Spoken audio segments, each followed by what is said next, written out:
Today on the Boot Guide, we are looking at the Nike Manoa.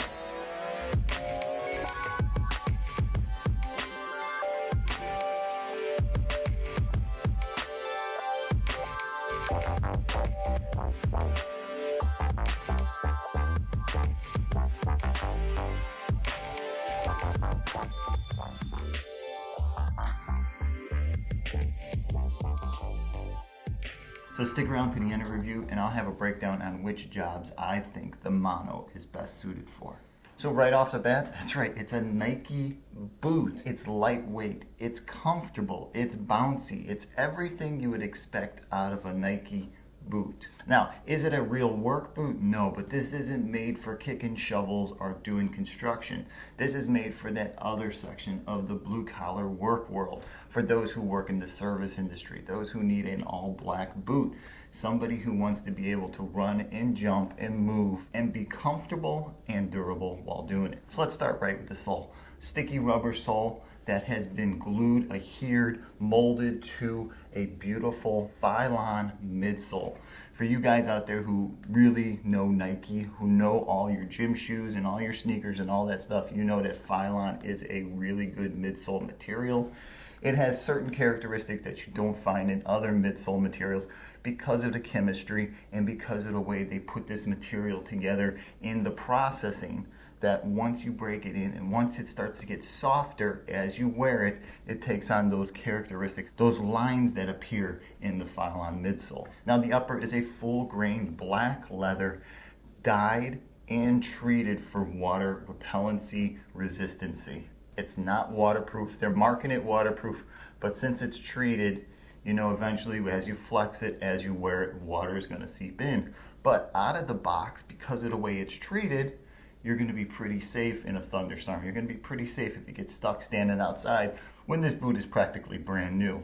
As it ages, as you age with it, let's say 9 months, let's say a year into it, if it's still going strong, definitely you're going to want to treat this with some silicone spray. Definitely just to seal in the stress lines that happen from flexing and bending and walking. Those are the points where the original waterproofing is just going to seep away, leak away, vanish. You want to retreat those sections. Now some nice parts about it is that it has eyelids all the way down. There's no speed laces. So as you lace this thing up and tie this thing up in your uniform, there's nothing that's going to stop your pants from getting bunched up at the top. Pants will fall right over it. You'll have a nice clean look. You'll be able to wear a Nike boot and not some off-brand black boot. You'll have something that you're familiar with and that is comfortable. Now the tongue of the boot is really nice because Nike took the time to sew in a gusset into the boot, and they're using a vinyl material, so it's going to keep more water out, more dirt out, so you're going to have cleaner feet if you do have to run through some dirty spots. At least you don't have to worry about stuff seeping in through the tongue area, getting you soaked and getting you dirty. A nice little polypropylene boot pull on the back kind of fits in with the whole aesthetic of the boot. The collar of the boot is nicely lined with this beautiful material. It's like a soft polyester. It's got a nice cushion to it. It has wicking properties, so as your feet get warm, it's not just going to sit on the surface. It's going to push it through. It's going to evaporate off and up. Now inside this thing, for an insole, they glue down a piece of Pylon. It's a lightweight Pylon. It's got a little black material on top of polyester. Pretty typical for what you're going to find inside inexpensive boots and inexpensive shoes like this. You're going to find something like this. But since this thing is glued down, if you're going to remove it slowly, because you could leave chunks inside. But underneath that, what you find is the perfect platform if you're going to add a really comfortable orthotic to the boot. Now deep down inside there, there's a Texon footbed. So it's a nice, hard, stable footbed. So if you have arch problems, if you have heel pain, pull out that insole carefully, put a real supportive, nice insole inside there, and you've got yourself an all-day standing boot. So where do I see something like the Manoa really having value in the work world? Well, security officers, for sure. You young guys that are not used to wearing boots, the Manoa is a nice transition from a gym shoe over to a boot. It's not a hard, heavy-duty work boot. but it's not a lightweight gym shoe either. Because of the materials and because of the sole and the midsole, you're getting a lot of support. Now I can see this being a great boot for somebody that needs a delivery boot. That's also comes from the world of wearing gym shoes. If you've worn high tops your whole life and all of a sudden you have to wear a pair of boots, this is a very nice boot to start out with instead of buying a heavy duty boot that's just going to be uncomfortable. Now about the size and the fit, for this particular model, I went down a half size just to get that comfortable feel. Now I did put it on with thinner work socks, not with heavy duty, soft, cushiony construction type socks, but thinner uniform socks. And by doing so, I went down a half size and it felt a lot better than normal.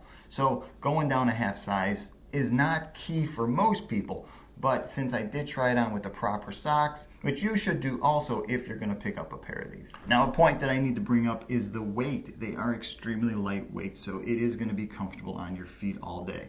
A pair of these is running in at 2.4 pounds. So that's the Manoa by Nike. Waterproof, uniform boot. Hey, if you've ever worn a Manoa before, please comment below. Let guys know about the sizing issues on this. Did you size up? Did you size down? Let guys know what type of work you're doing in this boot so they can better gauge on whether or not this is going to be a good choice for them. Also, the waterproofness. If you've worn this and you wore it for a while and it was waterproof and it kind of wore out, if you can give us a certain period of time on where you noticed it was no longer waterproof, all that information about this Nike would be extremely helpful to somebody about to make the purchase of this boot. Hey, if you're interested in seeing some detailed photos of the inside, of the lacing system, of the sole, or just some really good photos of the boot, swing by thebootguy.com. There I'll have a nice blog posting with all that stuff incorporated into it. Plus I'll have a couple of links that'll make it a lot easier getting a pair of these on your feet. Hey, please don't forget to hit my subscribe button below. It really helps out. And don't forget that you can always follow me on Instagram and Twitter. If you're about to pick up a pair of these Nikes and you just got a few questions that you can't find answers to, remember you can always shoot me over an email. Alright, until the next time, I'm the Boot Guy. Thanks a lot for watching.